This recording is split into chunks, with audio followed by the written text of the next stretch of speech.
Qualquer um. Diz que nós vamos.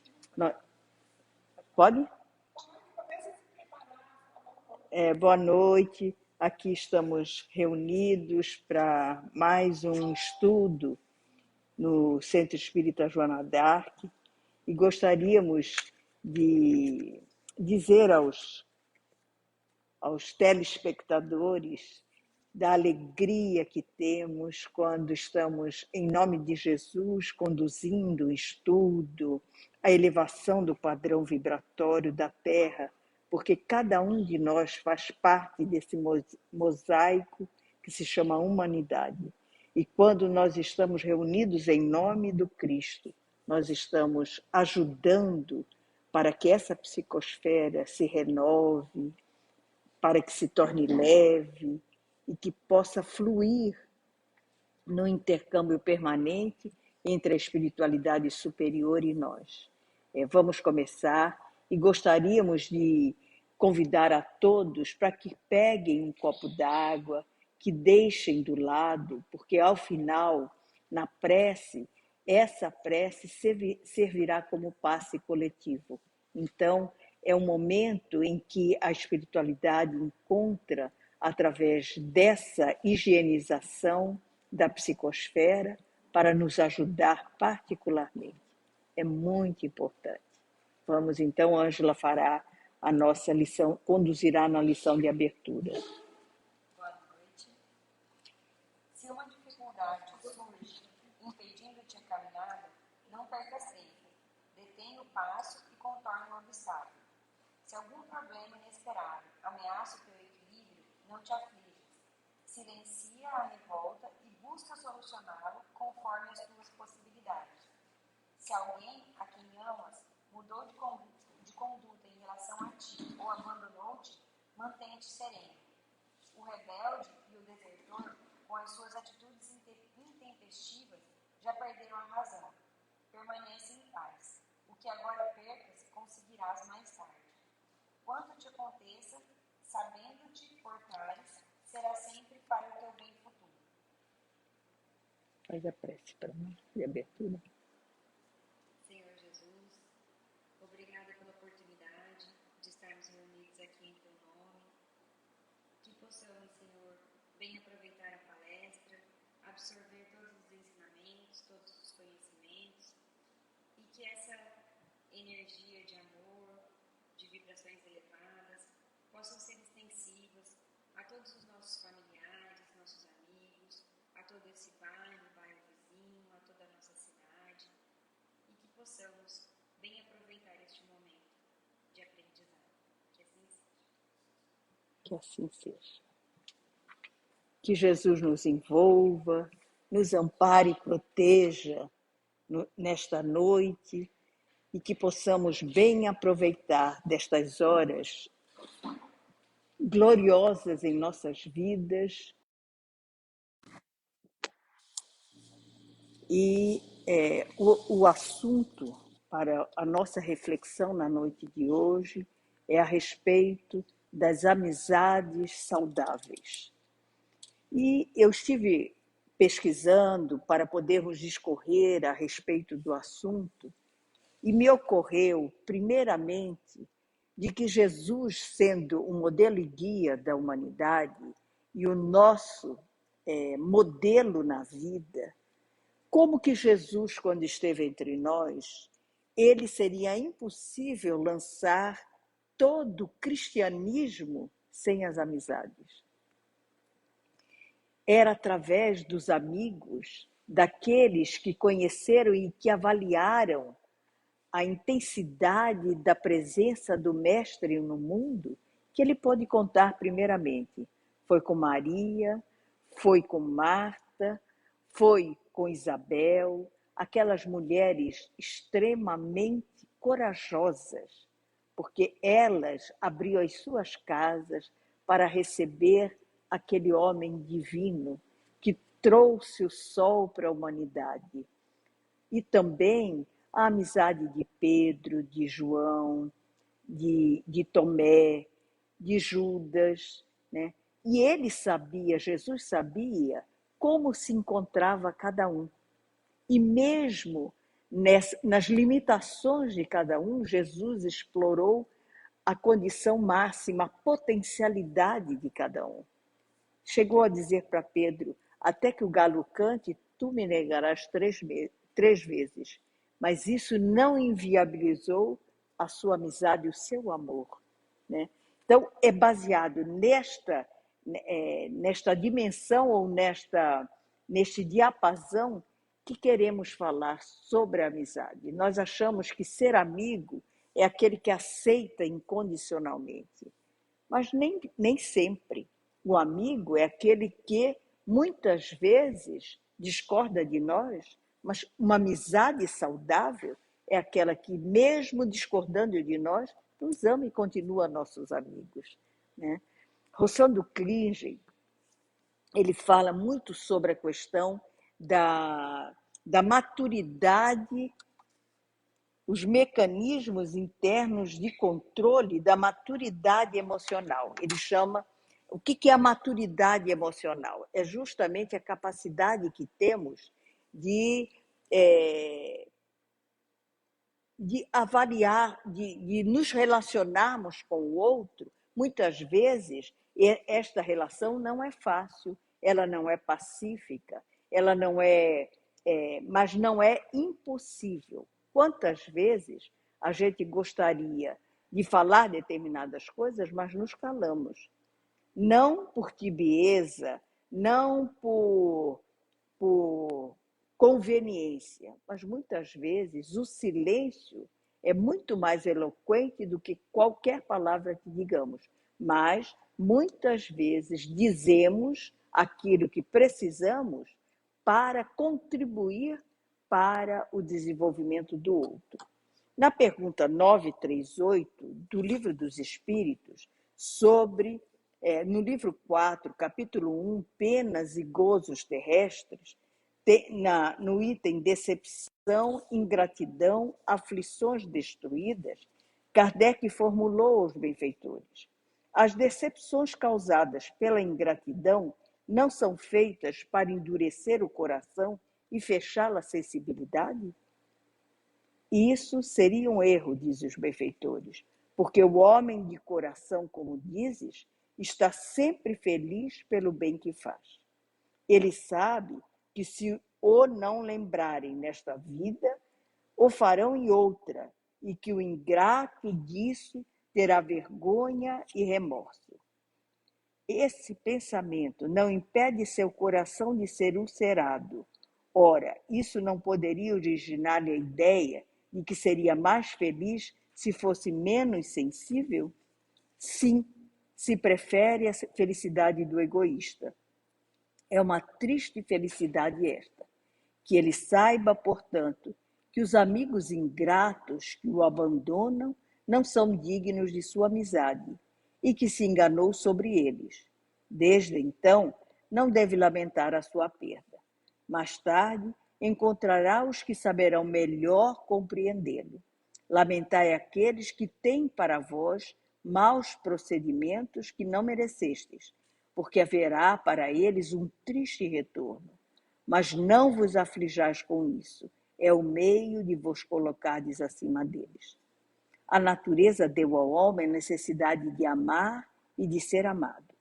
Um dos maiores prazeres que lhe seja concedido sobre a terra é o de reencontrar corações que simpatizam com o seu, o que lhe dá as premissas de uma felicidade que lhe está reservada no mundo dos espíritos perfeitos, onde tudo é amor e benevolência. É um prazer negado ao egoísta. Então, esta passagem nos fala sobre a questão das amizades, da reciprocidade nos relacionamentos. Mas, com a doutrina espírita, nós sabemos que estamos ainda saindo de uma condição primária, de um planeta de expiação e provas, em trânsito para o mundo de regeneração. E isto significa o quê? Que aqui estão reencarnados espíritos que transitam, segundo Haroldo Dutra, 2/3 da humanidade transita do primarismo para a racionalidade e 1/3 da racionalidade para a humanidade. Ainda contado nos dedos aqueles que estão da humanidade para a angelitude. Então, o que isso significa? Que os espíritos aqui reencarnados são espíritos aflitos, são espíritos bastante comprometidos na sua evolução, que são espíritos ainda que experimentam as suas próprias dores e as suas próprias dificuldades e limitações, de forma que as relações oriundas desse estado são relações conflituosas, são relações difíceis. Como disse Rossando Clige, a maturidade emocional pressupõe um controle das nossas emoções. Muitas vezes eu quero botar para fora aquilo que está me atormentando, mas a pessoa madura, ela sabe dosar. Né? É o que Freud dizia. Há 2 maneiras do homem se relacionar com o mundo. Através da pulsão primária, que é aquele bateu, eu devolvo, e a pulsão secundária, que passa por uma elaboração psicológica e, no momento oportuno, nós colocamos o nosso ponto de vista. E isto, Rossando chama de maturidade emocional. Né? Mas quem é maduro emocionalmente? Porque todos nós estamos a par com as nossas imaturidades emocionais. Quem não é narciso, quem não é orgulhoso, quem não é egoísta, quem não é invejoso, são todos sentimentos que permeiam a criatura humana. E todos nós sentimos isso, alguns em maior escala, outros em menor escala, mas ainda faz parte dos nossos sentimentos primários. Né? E saber dosar isso, saber ir se educando é um desafio.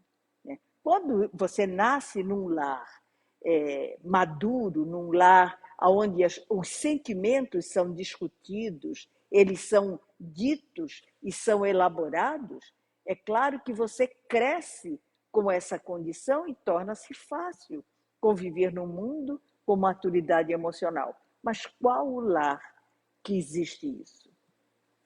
São pouquíssimos. Na grande maioria, nós vivemos num mutismo emocional, né?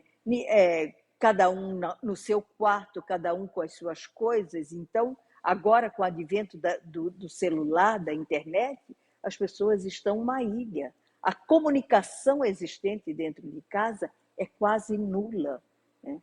Porque isso tudo demanda trabalho, demanda dificuldade, né? Você discutir, você conversar sobre sentimentos é algo desafiador, porque nós estamos envolvidos, né? E quantas vezes esses sentimentos batem em choque com os nossos sentimentos ainda não elaborados, né? Então, a dificuldade de desenvolver uma amizade saudável é desafiadora no mundo. Mas nós encontramos esses exemplos que nos movem através dos séculos, dos milênios. Quando Paulo de Tarso estava à porta de Damasco e ele teve a visão de Jesus e caiu numa cegueira espiritual para que pudesse promover a sua mudança completamente na vida, Jesus contou com um amigo, que foi Ananias. Quando porque eram as escamas que envolviam a visão clara de Saulo de Tarso, Jesus contou com Ananias para que pudesse hospedá-lo em sua casa e ajudar na reconstituição da visão de Paulo. Depois, ele se refugiou durante 3 anos num oásis no deserto de Áquila, e eu não me lembro o nome do esposo de Áquila, que envolveu-os, em que ele estudou todos os pergaminhos e que foi possível um aprofundamento na vida de Jesus e que de lá ele voltou, então, para que pudesse ser um tecelão e começar a vida do cristianismo, do legado de amor que Paulo foi para a humanidade. Mas, no entanto, se não fossem as amizades, isso seria impossível. E toda a trajetória depois de Paulo, do cristianismo, levando a mensagem para as igrejas constituídas, os tessalonicenses, em Éfesos, eram os amigos, né, que o recebiam, que davam condição para que ele pudesse desenvolver o seu ministério de amor. 1000 anos depois, encontramos uma amizade de amor absoluto entre Francisco e Clara. A vida de Francisco é um cântico de amor e de humildade à humanidade. E este amor que tornou-se uma amizade profunda, que jamais houve uma ajaça entre eles, entre Francisco e Clara. Ela seguiu e tornou sua seguidora e sua fiel discípula, porque Clara também tinha a mesma postura moral e condição para perceber o alcance daquele homem na vida do cristianismo. Ele foi um enviado para que pudesse retomar todo o processo do cristianismo. Passaram-se 800 anos e vamos ver uma amizade linda, com o compromisso do retorno do cristianismo primitivo, que é Allan Kardec e Amélie Boudet. Se não fosse ela, talvez o mestre lyonês, o nosso grande Kardec, não tivesse a condição de codificar a doutrina espírita, que hoje é este legado de luz para a humanidade. Ela foi a retaguarda que deu a ele a condição para que pudesse empreender a obra que desafiará os milênios para frente como um marco da presença de Jesus, do retorno de Jesus ao mundo. Então, essas são as amizades com maturidade emocional.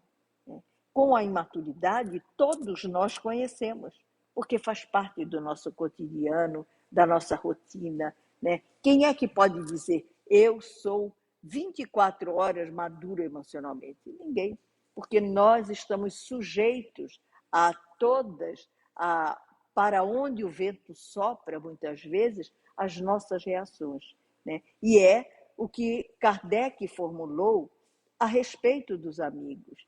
Então, todos aqueles que nos são ingratos, que não correspondem às nossas expectativas, deixe, porque cada um é responsável por si mesmo. Né? Nós não temos ingerência sobre a escolha do outro.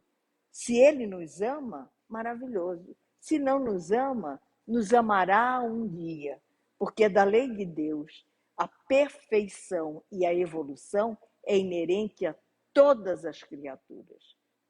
E há uma estatística que mostra, você vê quanto é importante a maturidade emocional, nós buscarmos isso. Muita gente diz, não, eu não tinha, meu pai e minha mãe, eles quase não conversavam comigo, na minha casa havia muitas dificuldades. Pô, mas isso, muita gente se justifica dessa forma e se compraz. Por quê? Porque tira a culpa dos seus ombros e coloca no pai, na mãe. Mas se você identifica isso, cabe a você mudar, a você começar a fazer diferente, né? A você começar a empreender esta maturidade dentro de você. E isto é, sim, um esforço e é um exercício permanente. 87% das demissões de trabalho existentes no mundo não são por falta de capacidade técnica para o exercício das tarefas, mas são imaturidades emocionais, de gente que não consegue lidar, né? E quer um lugar mais intolerante e mais imaturo emocionalmente que a academia? As pessoas que têm títulos, que são extremamente qualificadas, na grande maioria, são intolerantes, egóicas. E isto o que é? Imaturidade emocional. E as pessoas que não sabem desenvolvem muito sobre um aspecto, sobre o conhecimento, e sobre outro aspecto ainda ficam a desejar. E que é muito mais importante, porque Daniel Goleman disse, quando ele classificou as emoções, que a inteligência emocional ela é a mais importante das inteligências. A intelectual você pode desenvolver, você pode acumular. Agora, a emocional é um misto entre as informações e o exercício permanente do coração para trazer aquilo que você conhece, elaborado afetivamente, emocionalmente. Então, não é da noite para o dia, né? Não é você saber e você começar a vivenciar, mas é uma elaboração que Freud chamou isso de pulsão secundária, né? Muitos casamentos também que se desfazem são por conta da imaturidade emocional, né? Porque muitas vezes você conviver com a grosseria permanente, com a indiferença permanente, né? É muito difícil quando você está sob o mesmo teto. E quantos casamentos se desfazem por conta dessa imaturidade? Isso me faz lembrar uma história de Jesus que é muito bonita.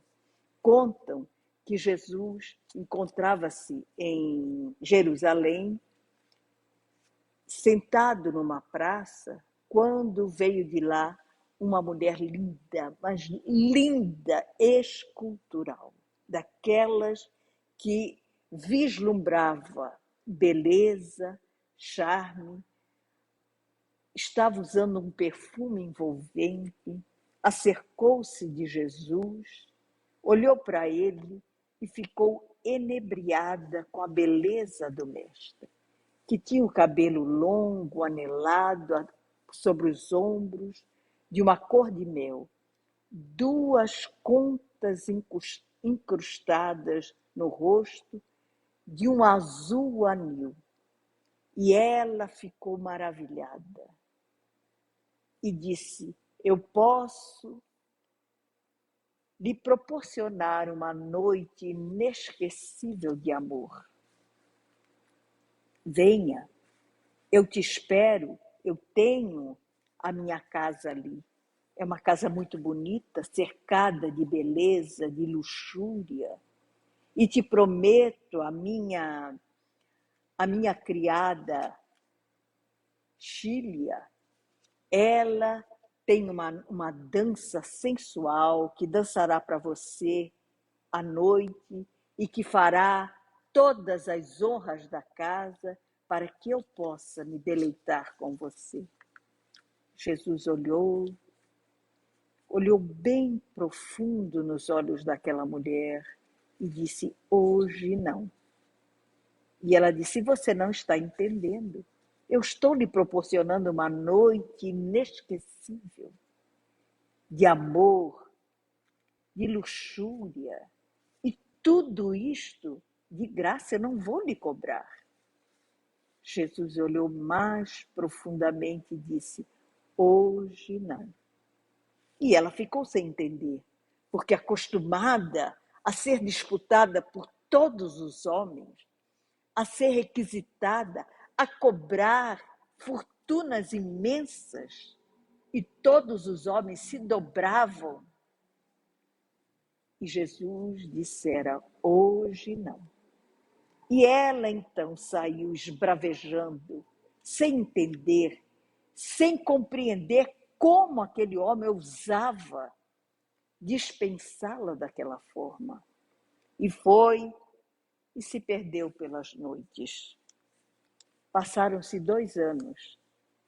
Jesus encontrava-se no poço de Betsaida, atendendo os paralíticos, curando as feridas, curando as doenças. Quando de repente chega uma senhora de mais idade e segreda alguma coisa aos ouvidos de Jesus.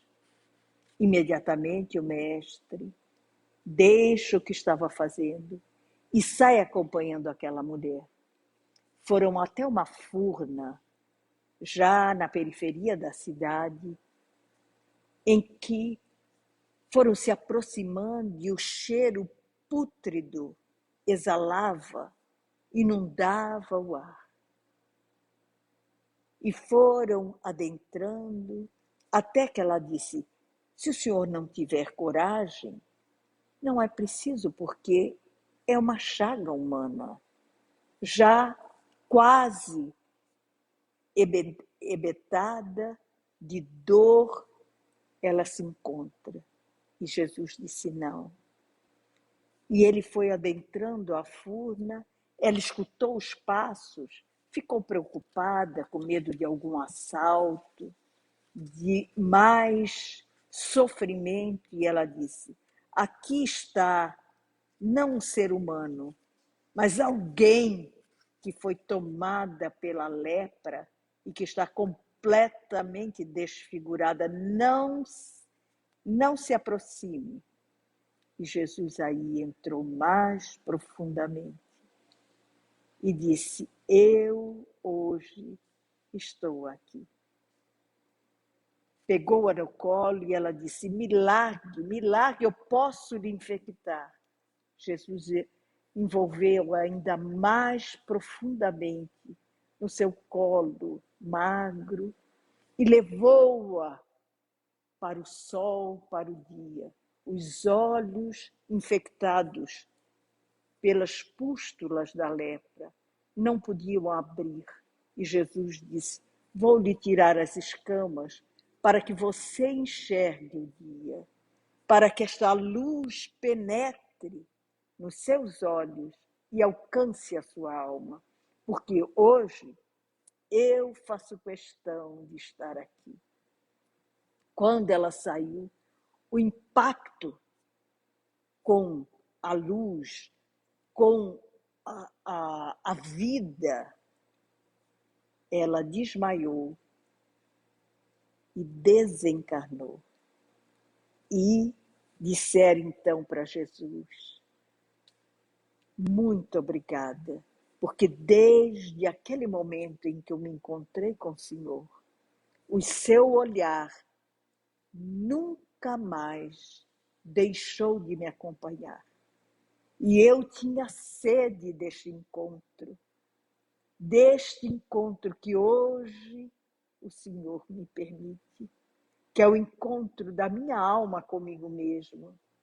Isto sim é o significado maior do meu despertamento para todo sempre. Então, este é o amor divino, da amizade que está sempre ao nosso dispor. É este amigo que prometeu um dia que seríamos um só rebanho, sob o seu pastoreio, sob as suas ordens, e que onde quer que estejamos, seja a condição que estivermos, mesmo que seja nas condições infernais, Jesus estará lá para nos dar as mãos. É esta amizade saudável que nós temos ao nosso dispor para aprendermos com Ele e prosseguirmos na nossa trajetória, que é a única fatalidade, a felicidade de sermos anjos um dia.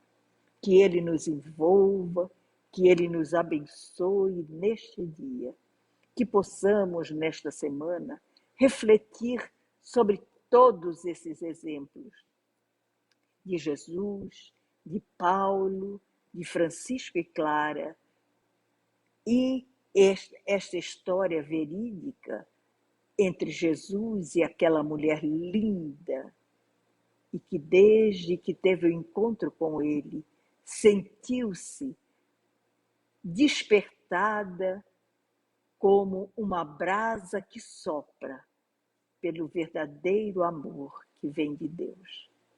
Muito obrigada.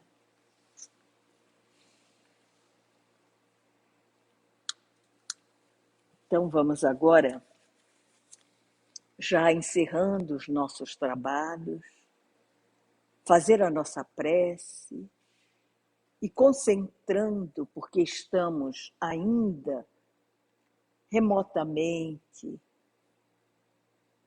não deixando de realizar os trabalhos, mas sem nos albergarmos na casa que nos acolhe, a Casa Joana d'Arc. Cada um em seu lar, é um posto avançado neste momento do Centro Espírita Joana d'Arc. Então, como se aqui estivessem, estamos todos sob o auspício desse espírito milenar, desse espírito luminoso que veio para nos envolver. Cada um concentre na dor maior que estiver passando e entregue a Jesus. Ele, como médico de nossas almas, tenha condição de mitigar as nossas dores, de potencializar a nossa luz, de envolver-nos no seu abraço, que traz aconchego, que traz conforto, que traz calor. Jesus, ajuda-nos. Queremos muito, Senhor, mudarmos. Queremos sair das dificuldades de nós mesmos, rompendo com o nosso passado ominioso e fazer luz em nossa estrada. Ajuda-nos, Senhor. Conhecemos o Teu Evangelho e, para tal, nos dispomos, Senhor, como os primeiros cristãos, em que Humberto de Campos diz: depois que conheceram Jesus, desceram aos circos ébrios de amor. Ajuda-nos, Jesus. Canta em nossa alma, para que fiquemos ébrios de amor por Ti, de amor por Te testemunhar, Senhor. Envolva cada lar aqui conectado. Que a Tua paz, que a Tua misericórdia fluidifique estas águas, que elas se transformem no remédio mais salutar, acalmando, Jesus, as nossas dores, o nosso medo, a nossa pequenez, a nossa intemperança. Senhor, abençoa-nos e proteja-nos, guia-nos e ampara-nos hoje e sempre. Graças a Deus.